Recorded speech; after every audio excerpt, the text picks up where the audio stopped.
Hey church, happy Monday. Hope you've had a great week. I just wanted to share some thoughts tonight around living from a place of rest.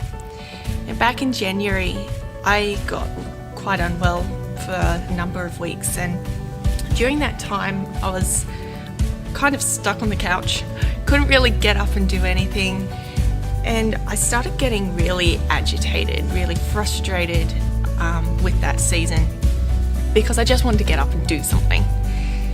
And I remember quite specifically in that time, God just speaking to me and saying, "Daughter, you need to learn how to rest." So I kind of stopped trying so hard and just rested for a couple of days. But over time I realised God wasn't talking about a physical rest. He was talking about where my heart was positioned. Was I trying to do things from my own strength, or was I depending on Him and resting in Him to be able to work and function and serve Him from where my heart was? It was kind of an annoying thing for God to say at the time, but over this year He's shown me what living and working from a place of rest looks like. Resting in God means that even things that require my effort should not be done in my own strength. I need to apply myself to the things that are required of me in my day, but I should never be so proud as to think that my responsibilities are solely dependent on what I do and how I do them. You know, in the things that I do from day to day, week to week, whatever, I aim for excellence, but I'm not aiming for perfection. And I think that's a big thing in learning the difference between doing things in our own strength and how to actually live out of God's strength. In 2 Corinthians 12:9, in the Passion Translation, Paul writes, "But God answered me, my grace is always more than enough for you. My power finds its full expression through your weakness. So I will celebrate my weakness, for when I am weak, I sense more deeply the mighty power of Christ living in me. So I'm not defeated by my weakness, but delighted." A bit further down, he says, "My weakness becomes a portal to God's power."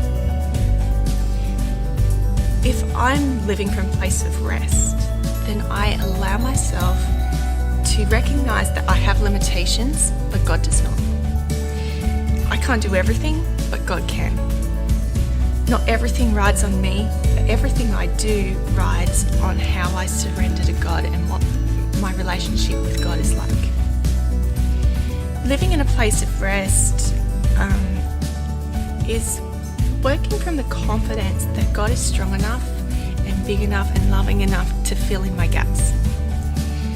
It means that even if my day is busy, my heart can be still. At any point in my day, if I notice that anxiety is starting to pull at my mind and at my heart, saying, "Come on, you got to do this, you got to do this, where's your list, keep up," then I know that it's time for me to actually stop and step back, take a deep breath, and bring myself back into God's presence and into His peace. You know, God, this is not my work, this is your work. And that's just not at church.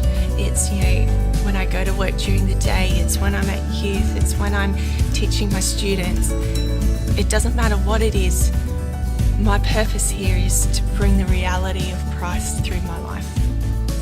But I can only do that if I'm in a place of peace and knowing the reality of Jesus in my own life so that others can see that through me. Jesus said in Matthew 11, "Are you tired, worn out, burned out on religion? Come to me. Get away with me and you will recover your life. I'll show you how to take a real rest. Walk with me, work with me. Watch how I do it and learn the unforced rhythms of grace." Learning to live in grace is to be able to actually humble ourselves and say, "I can't, but God, you can.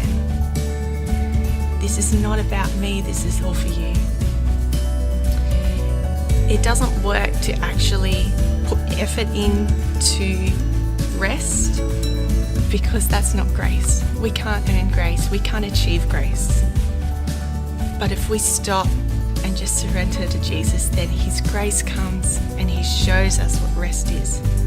The only time the Bible tells us to strive for something is to enter His rest. In Hebrews chapter 4, it says, strive to enter His rest.